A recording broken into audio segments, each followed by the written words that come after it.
आज से gold bond में आपके लिए पैसा लगाने का विकल्प खुल गया है और इस पूरे हफ्ते आप गोल्ड बॉन्ड में के लिए आवेदन कर पाएंगे, निवेश कर पाएंगे। 5,409 रुपए का इशू प्राइस तय किया गया है और ये आज ये तीसरी किस्त आज से ओपन हो रही है। मंडे टू फ्राइडे आप आवेदन कर पाएंगे और अगर आप ऑनलाइन लेते हैं तो आपको 50 रुपए प्रति ग्राम की छूट और मिलेगी।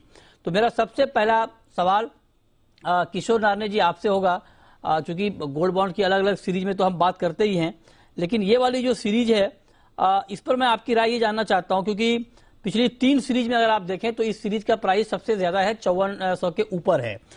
जो पहली सीरीज थी उसमें मेरे ख्याल से 5,090-91 का प्राइस था। दूसरी सीरीज का प्राइस था 5,197 रुपए। ये 5400 रुपए के ऊपर है। तो क्या इस भाव पर लेना ठीक है या अगर अगली किस्त का वेट करेंगे तो थोड़ा और सस्ता मिल जाएगा? यहाँ पे नहीं, ये जो किस्त का जो भाव है मेरे हिसाब से जो मार्केट प्राइस से रिलेटिवली चीपर है और in line with the market आप समझ सकते हैं, बिकॉज पिछले 2 महीने से मार्केट थोड़ा सा वीक चल रहा था। अभी रिसेंटली एक रैली देखा तो उसके वजह से जो गोल्ड बॉन्ड का प्राइस है वो स्लाइटली हल्का सा नीचे आपको दिख रहा है, मिल रहा है।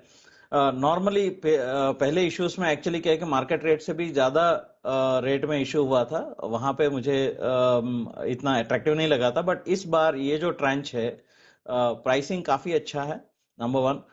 दूसरी बात जो है, आप बोल रहे हैं कि लंबे अवधि का इन्वेस्टर है, बिकॉज जो गोल्ड बॉन्ड में इन्वेस्ट करते हैं वो हमेशा लंबे अवधि का इन्वेस्टर होता है, उनके लिए ये प्राइस ठीक है क्या? गोल्ड में हमेशा प्राइस सही होता है, बिकॉज गोल्ड पोर्टफोलियो का हेज है। गोल्ड में रिटर्न से ज्यादा आप सेफ्टी देखना चाहिए, नंबर 1। नंबर 2, हाँ, हालांकि 2 रिस्क फैक्टर्स है यहाँ पे। नंबर 1 रिस्क फैक्टर है जो इंपोर्ट ड्यूटी है। अगर ड्यूटी में कटौती होता है अगले बजट में या आगे कभी भी जो ड्यूटी में जो कटौती आएगा, उतना आपको इस प्राइस में और रिटर्न्स में आपको उतना नुकसान होगा जितना भी ड्यूटी का कट आएगा। दूसरी बात जो है कि ग्लोबली डॉलर काफी मजबूत हो रहा है कि गोल्ड का प्राइसेस इतना ज्यादा रैली नहीं करेगा। बट इंडियन मार्केट में देखें, बिकॉज डॉलर का जो मजबूती का मतलब है कि रुपये का भी वीकनेस है, वो हम इंडियन इन्वेस्टर्स के लिए वो कॉम्पेंसेट होगा। तो इसमें एक इंपोर्ट ड्यूटी का रिस्क है, बाकी मुझे नहीं लगता है कि उसमें कुछ बड़ा रिस्क है। लॉन्ग टर्म में आपको डेफिनेटली इन्फ्लेशन बीट करते हुए रिटर्न्स आएंगे। और हालांकि मेरे हिसाब से 2023 का जो मिडिल ऑफ 2023 के आसपास से गोल्ड का एक नया चाल शुरू होना चाहिए और वो लॉन्ग टर्म इन्वेस्टर्स के लिए काफी फायदेमंद रहना चाहिए। राइट, तो ये डिटेल में आपने बताया कि सिर्फ एक इंपोर्ट ड्यूटी के रिस्क को अगर छोड़ दिया जाए तो उसके अलावा आप कह रहे हैं कि कोई रिस्क है नहीं और ये लॉन्ग टर्म के लिए तो अच्छा इन्वेस्टमेंट है ही। मेहता जी, आप क्या कहेंगे सर? 5400 के ऊपर का भाव है इस बार का गोल्ड बॉन्ड का, 5,409 रुपए। इस भाव पर बॉन्ड लेना चाहिए या अगली किस्त में आप थोड़ा और कम करवाएंगे? देखिए, गोल्ड बॉन्ड तो जब भी रिजर्व बैंक का ये ट्रांच खुलता है तब जरूर लेने चाहिए। जैसे किशोर जी ने बताया, it is a hedge against your portfolio. और मैं आपको सिर्फ एक आंकड़ा देता हूं, जब गोल्ड बॉन्ड की शुरुआत हुई थी 2015 में, तो पहला गोल्ड बॉन्ड 2684 रुपए में इश्यू किया गया था और ये 2023 में मैच्योर होने वाला है, या आप उसको प्री मैच्योर भी कर सकते हैं। तो आपको आज लगभग 5400 रुपए मिल रहे हैं। तो आप खुद देख लीजिए, किसी भी इन्वेस्टर को उसका हिस्टोरिकल अगर वो परफॉर्मेंस देखेंगे गोल्ड बॉन्ड का, तो उन्हें रियलाइज होगा कि कितना ज्यादा रिटर्न उसके अंदर मिलता है। साथ ही साथ आपको हर साल 2.5% इंटरेस्ट मिलता है। तो 8 साल में ये बॉन्ड की अवधि रहती है, 8 साल में आपको 20% तो आपको यही मिल जाता है, इंटरेस्ट ही मिल जाता है। और उसके साथ ही साथ आपको कैपिटल गेन, जब आप रिडम्पशन करवाते हैं मैच्योरिटी पे, तो कैपिटल गेन टैक्स नहीं लगता है। तो ऐसी तमाम सुविधाएं गोल्ड बॉन्ड में उपलब्ध है। आपको कोई जीएसटी की कॉस्ट नहीं है और आपको कोई इसे संभाल के रखने की जरूरत नहीं है। ये आपके डिजिटल लॉकर में पड़ा रहता है। तो ये बहुत ही इसके एडवांटेज हैं और इसको जरूर सब्सक्राइब करें। ठीक है, तो आप ये बहुत इंटरेस्टिंग है कि 2000 जो बात अभी मेहता जी कह रहे हैं कि 2015 में जब ये लॉन्च हुआ था उस समय 2600 के आसपास का प्राइस था, आज 5400 का प्राइस है। तो डबल का मुनाफा तो आपका हो ही गया। अगर 2023 में मैच्योरिटी होती है उस समय कुछ और भाव बढ़ते हैं तो 2 गुना से ज्यादा का प्रॉफिट और 20% का इंटरेस्ट अलग से। चलो, ये तो बॉन्ड की बात हो गई। लेकिन गोल्ड फ्यूचर में आज क्या करना चाहिए माल्या जी, क्योंकि आप देखिए कि हफ्ते की शुरुआत तेजी के साथ हुई है और गोल्ड का प्राइस इस वक्त 70 रुपए ऊपर है, 54,370 के स्तर पर है गोल्ड। इंट्राडे ट्रेडर को इस भाव पर गोल्ड में क्या करना चाहिए?